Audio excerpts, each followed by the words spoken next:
बिस्मिल्लाहिर्रहमानिर्रहीम। अस्सलामुअलैकुम। आप देख रहे हैं यूट्यूब चैनल दफ्तरी काम और आज की इस वीडियो में हम सीखेंगे इनकम टैक्स रिटर्न के बारे में। क्या किन किन चीज़ों का हमने ख्याल रखना है ताकि हमें फिल करने में मुश्किलात पेश ना आए। तो चलते हैं स्क्रीन की तरफ। आपके पास इस तरह का एक फॉर्म होगा इनकम टैक्स रिटर्न के लिए, वो हमने फिल करना है टैक्स रिटर्न। लोगों के जहन में ये होता है कि ये बहुत ही मुश्किल काम है, मगर मैं आपको यहाँ पर अभी बताऊंगा ये बहुत ही आसान काम है, हर कोई खुद फिल कर सकता है। आप खुद इसको फिल करेंगे, आप देखेंगे कि ये बहुत ही आसान होगा। आपके पास ये मैं जो फिल कर रहा हूँ ये सैलरीड पर्सन के लिए, जो सरकारी मुलाजमीन होते हैं ये उनके लिए। तो सबसे पहले ये रिटर्न आपके पास इस तरह का एक फॉर्म होगा। तो सबसे पहले हम यहाँ पर नाम लिखेंगे, उसके बाद CNIC और एड्रेस लिख लेंगे। ये हमारे पास रिटर्न की बेसिक इंफॉर्मेशन आती जाएगी। यहाँ पर टैक्स ईयर लिखना है। लेट्स सपोज के इस मरतबा 2019-20 की आपने टैक्स जमा करवाना है। और उसके बाद NTN के एक खाना बना हुआ है, उसमें हम NTN नंबर लिख लेंगे। अगर नहीं है, फर्स्ट टाइम है, तो आप इसको एम्प्टी रहने दें, खाली रहने दें। उसके बाद हमने यहाँ पर सैलरी डिक्लेयर करनी है। ये जो सेकंड नंबर पर आपके पास मौजूद है, पे वेजेस और other including arrears of salary, तो यहां पर हम सैलरी लिखेंगे। यही सैलरी यहां पर ऊपर टोटल हो जाएगी। फिर उसके बाद ये सैलरी यहां पर, फिर उसके बाद यहां पर टैक्सेबल इनकम, जो हमारी टैक्सेबल इनकम है ये सारी की सारी, इसमें कोई भी एग्जेम्प्ट नहीं है, कोई चीज भी एग्जेम्प्ट नहीं है, तो ये हमने यहां पर लिख दिया। ये टैक्सेबल इनकम 11 नंबर पे। ये फॉर्म बाजार से इजीली मिल जाता है, किसी भी फोटोस्टेट वाली दुकान पे चले जाएं तो आपको ये फॉर्म मिल जाएगा। फिर उसके बाद है चार्जेबल इनकम, यानी टैक्स चार्जेबल जितना टैक्स चार्ज हो रहा है। मैंने यहाँ पर 1000 लिखा हुआ है, आप 2000 3000 जितना भी आपके ऊपर चार्ज हुआ है वो आप यहाँ पे लिखेंगे, और नॉर्मल टैक्स जो होगा वो यहाँ पे लिखेंगे। अगर आप टीचर हैं तो आपको कुछ रिडक्शन भी होगी, तो वो फुल टाइम टीचर्स रिसर्चर्स जो हैं वो यहाँ पर रिडक्शन यहाँ पे लिख देंगे, कितनी रिडक्शन है। फिर नॉर्मल टैक्स यहाँ पर बन जाएगा, वो टैक्स चार्जेबल में से इसको माइनस कर देगा, थर्ड नॉर्मल टैक्स में से इसको माइनस कर देगा, सॉरी ये नॉर्मल टैक्स में से 13 नंबर पे जो है नॉर्मल टैक्स, इसमें से जो रिडक्शन है इसको माइनस करेगा, तो यहाँ पर टैक्स चार्जेबल बन जाएगा कि हम पर कितना टैक्स चार्ज हुआ है।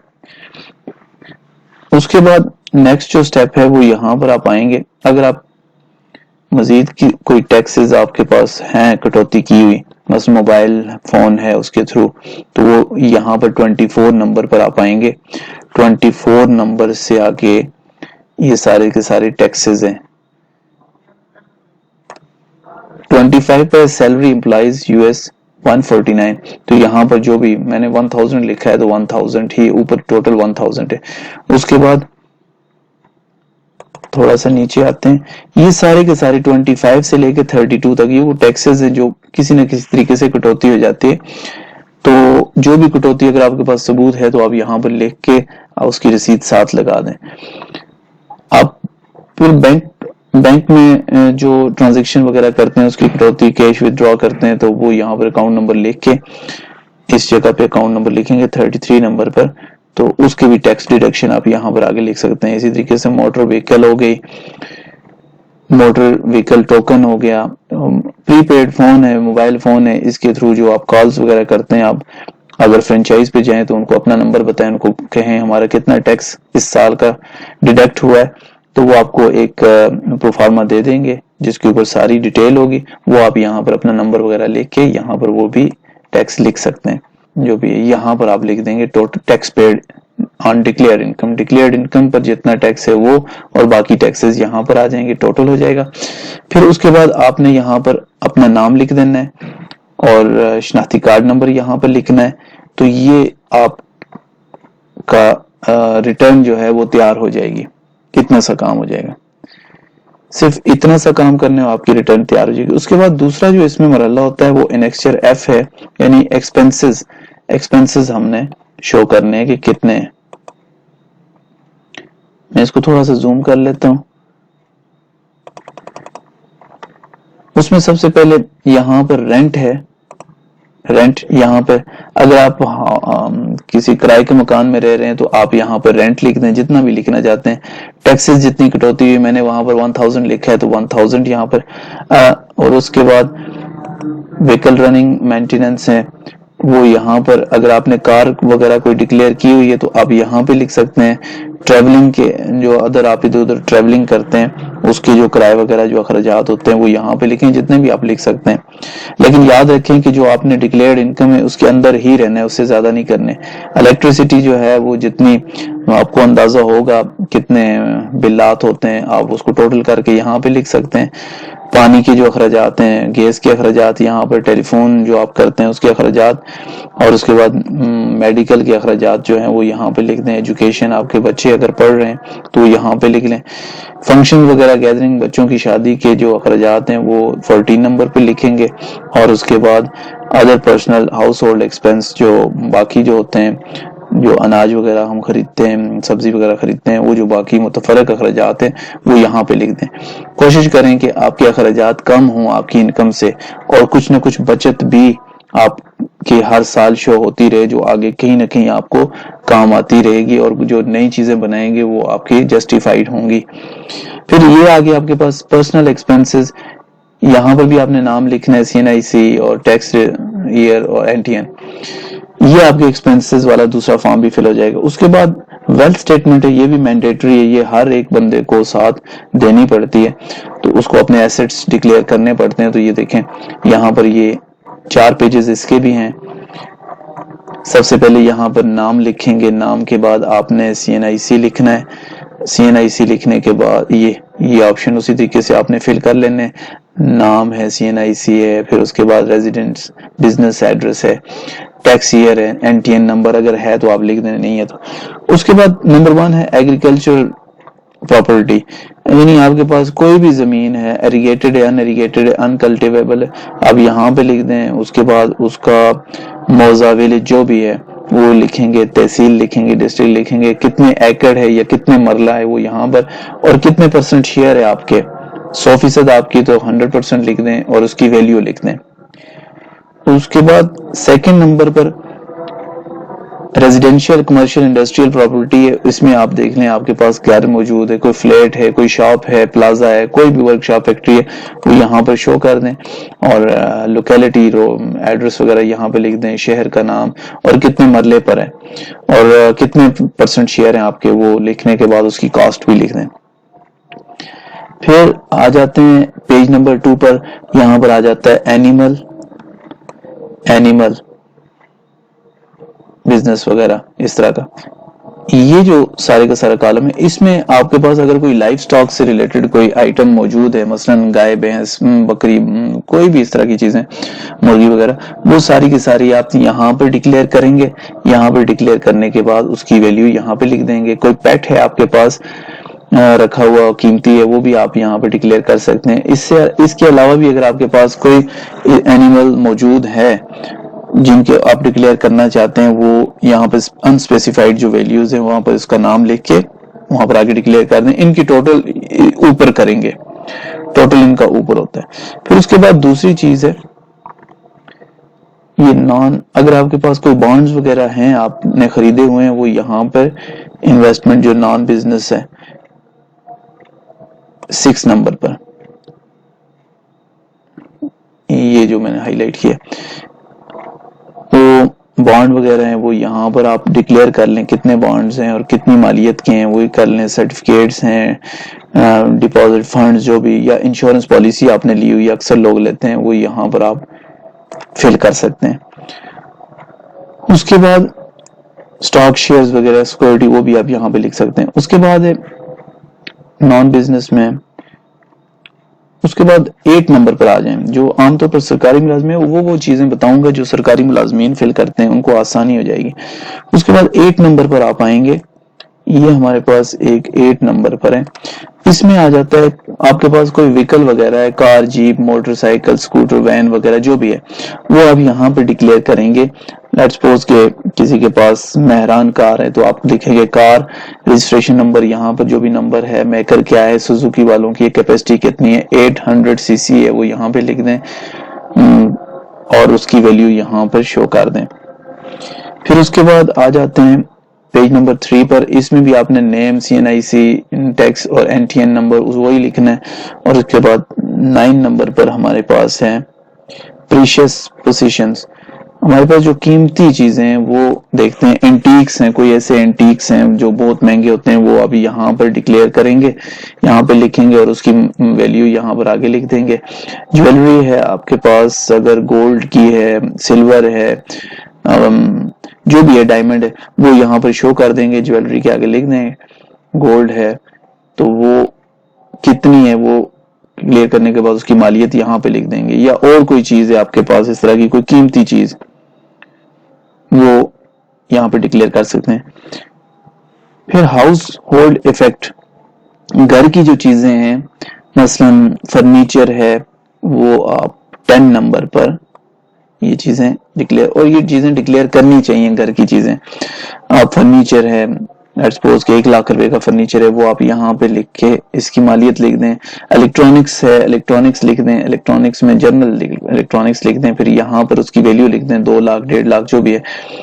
और भी इस साइड के हाउस होल्ड आइटम जो हैं वो आप लिख सकते हैं।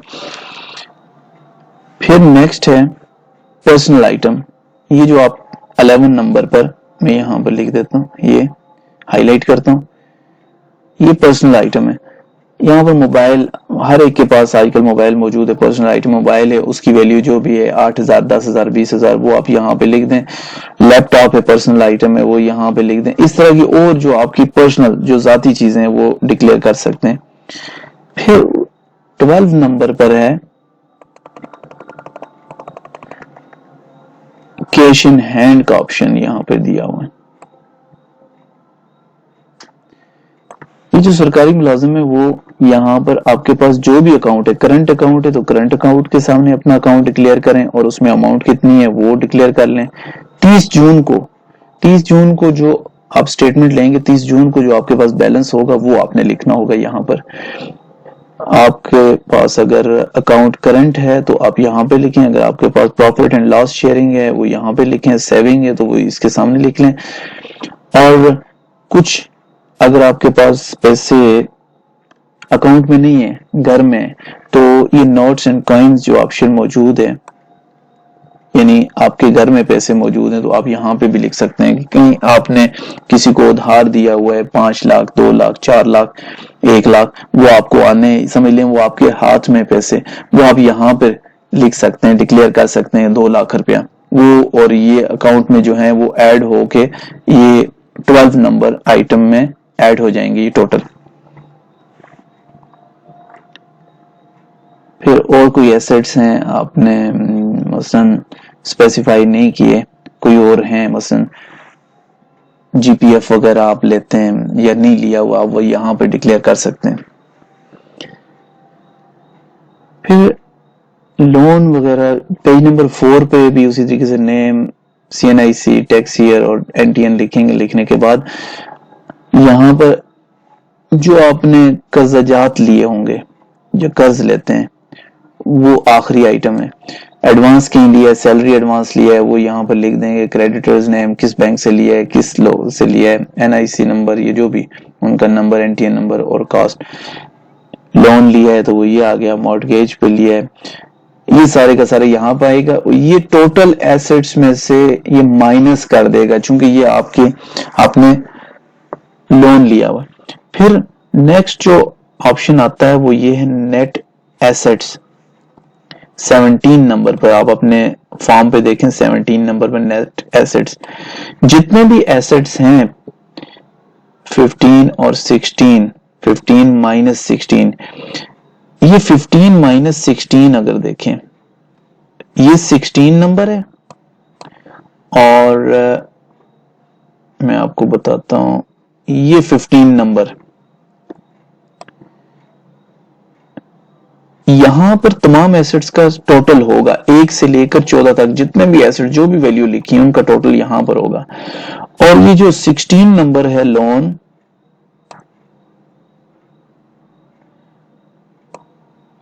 ये इसमें से इसको माइनस कर देंगे तो हमारे पास ये नेट एसेट्स 17 नंबर पर आ जाएगा। नेट एसेट्स ये आ जाएगा इस माली साल का। और जो पिछले माली साल में आपने डिक्लेयर किया है वो अपनी रिटर्न से देखें, अपने वेल्थ से देखें 2019 तक। ये 20 का आ गया, 19 का आपने यहां पे लिख देना है, यहां पर इसके सामने ये 18 नंबर पर।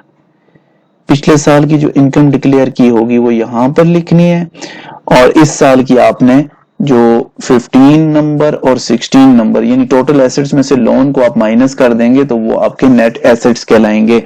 और एक बात याद रखनी है कि इन दोनों का डिफरेंस 19 नंबर पर आएगा। 17 और 18 यानी पिछले साल की एसेट्स और इस साल के एसेट्स में जो डिफरेंस होगा वो 19 नंबर पे आएगा, इन दोनों का, इसका और इसका। और एक बात ज़हन में होनी चाहिए, आपकी स्टेटमेंट बिल्कुल ठीक हो जाएगी कि यहां पर जो डिफरेंस आएगा और आपकी टोटल इनकम जो डिक्लेयर की हुई है उसमें से जो एक्सपेंसेस यहां पर, ये जो इनकम डिक्लेयर वाला 20 का आई यहां पर लिखेंगे इनकम, जो इनकम टोटल डिक्लेयर्ड इनकम है रिटर्न में जो डिक्लेयर की है। और यहां पर आपने लिखना है एक्सपेंसेस 21 नंबर पे, फॉर्म पे देखें 21 नंबर, यहां पर एक्सपेंसेस।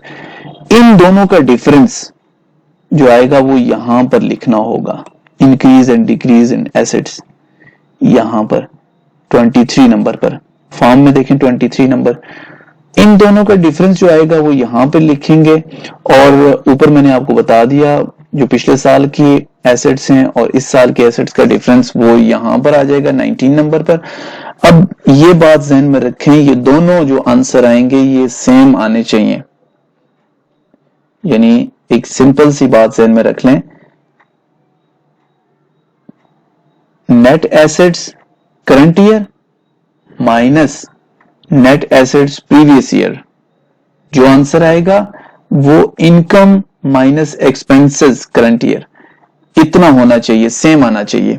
जब ये दोनों चीजें सेम आ जाएंगी, इनकम और एक्सपेंसेस इनका आंसर और एसेट्स का आंसर जो पिछले साल के और इस साल के ये सेम आएंगे तो आपकी रिटर्न बिल्कुल ठीक होगी। तो इनके अगर किसी को टैक्स की रेशो का नहीं पता कि किस रेशो के हिसाब से कटौती होती है, तो मैंने उसके लिए एक वीडियो बनाई हुई है, डिस्क्रिप्शन में मैं उसका लिंक दे दूंगा कि कितने 2020 में कितने इनकम पर कितना टैक्स डिडक्ट किया जा सकता है। तो वो आप डिस्क्रिप्शन में लिंक पे क्लिक करके उस वीडियो को भी देख सकते। तो दोस्तों, उम्मीद करता हूं कि इनकम टैक्स रिटर्न के बारे में जो आपके अबहाम थे, जो आपको मुश्किलात पेश आती थी, वो तकरीबन क्लियर हो गई होंगी। अगर फिर भी किसी को कोई मसला है तो वो कमेंट्स में मुझसे रब्ता कर सकता है, मैं इंशाल्लाह उसको इसके बारे में कंप्लीट डिटेल से बता दूंगा। और तो मिलते हैं नेक्स्ट वीडियो में नए टॉपिक के साथ। अल्लाह हाफिज।